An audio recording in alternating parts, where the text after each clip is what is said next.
Hello friends, இன்றைக்கி நம்ம அம்மா வீட்டுக்கு தான் வந்திருக்கோம். அம்மா வீட்டில் இன்றைக்கி பார்த்தீங்கன்னா தட்டைப்பயிர் செடி போட்டிருந்தாங்கன்னு ஏற்கனவே வீடியோ போட்டிருந்தோம். சரி, இன்றைக்கி போய் காய் எப்படி இருக்குது அப்படின்னு சொல்லி பார்த்துட்டு இன்றைக்கி காய் பறிச்சிட்டு வந்து குழம்பு வச்சிடலான்னு ஒரு முடிவில் போயாச்சு.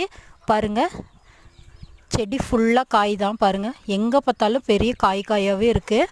மழை வந்ததுனால பூவெல்லாம் கொட்டி போய் இருந்தாலுமே நல்லா காய் வச்சுருக்கு. நல்ல காய் எங்கே பார்த்தாலும் நல்ல பச்சையாகவும் பழுத்ததும் நிறைய காய்ங்க இருக்குது. காய்ங்க ஒவ்வொன்றும் நல்ல நீளமாக இருக்குது. இந்த தட்டைப்பயிர் வந்து தனியாக குழம்பு வச்சாலும் நல்லாயிருக்கும். இதோட கத்திரிக்காய் அதை போட்டு குழம்பு வச்சாலும் நல்லாயிருக்கும். பாருங்கள், நீளமாக இருக்குது காய். சரின்னு இன்றைக்கி கொஞ்சம் காய் பறிச்சாச்சு. இன்றைக்கி குழம்பு வச்சிடலான்ட்டு பாருங்கள், காய் பறிச்சிருக்கேன்.